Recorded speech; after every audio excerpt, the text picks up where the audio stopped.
एक अंधी माँ का बेटा। एक कस्बे में एक विधवा अंधी औरत रहती थी। उसका एक बेटा था जिसके पालन पोषण की सारी जिम्मेदारी उसके कंधों पर थी। वह अपने बेटे को पढ़ा लिखाकर एक बहुत बड़ा आदमी बनाना चाहती थी, इसलिए उसने उसका दाखिला कस्बे के सबसे अच्छे स्कूल में किया। वह दिन रात मेहनत करती ताकि बेटे की स्कूल की फीस दे सके। लड़के के स्कूल के बच्चे उसकी माँ के बारे में जानते थे। वे सब उसे अंधी माँ का बेटा कहकर चिढ़ाते थे। लड़का इससे बहुत परेशान था। उसे अपनी माँ पर शर्म आने लगी थी।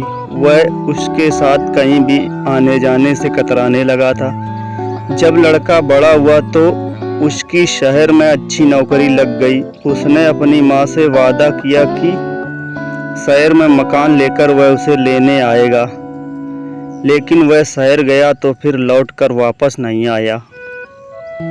उसकी अंधी माँ उसका इंतजार करती रह गई। कई महीने बीत गए, लड़के की कोई खबर नहीं आई। कई महीने बीत गए, लड़के की कोई खबर नहीं आई। अंधी एक दिन उससे नहीं रहा गया और वह बेटे से मिलने शहर पहुंच गई। पूछते पूछते वह बेटे के ऑफिस पहुंची। वहां सिक्योरिटी गार्ड ने उसे रोक दिया। अंधी औरत गार्ड को अपने बेटे का नाम बताया और बोली कि उससे जाकर कह दो कि गांव से कोई मिलने आया है। गार्ड ने जाकर उसके बेटे को बताया। बेटे ने ऑफिस की खिड़की से देखा तो उसे अपनी माँ गेट के बाहर खड़ी नजर आई। वह ऑफिस में सबके सामने अपनी माँ की वजह से शर्मिंदा नहीं होना चाहता था।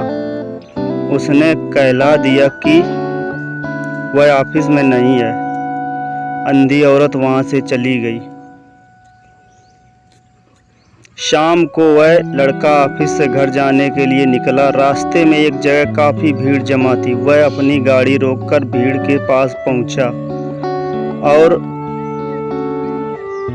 तो बीच सड़क में अपनी माँ को मरा पाया। उसके हाथ में एक चिट्ठी थी जिसमें लिखा था,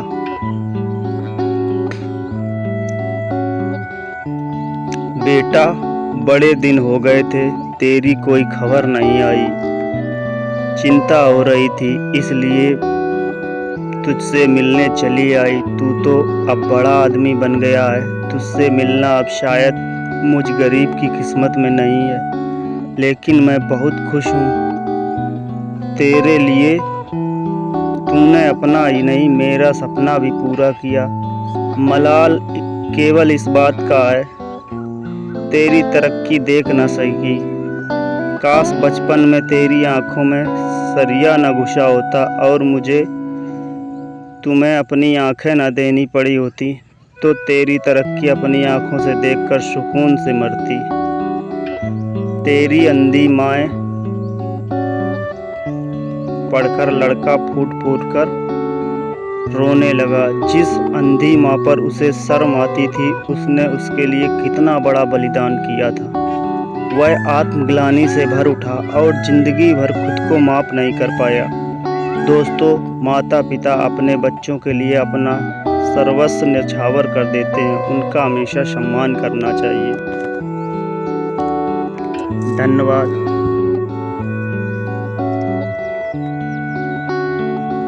जय हिंद।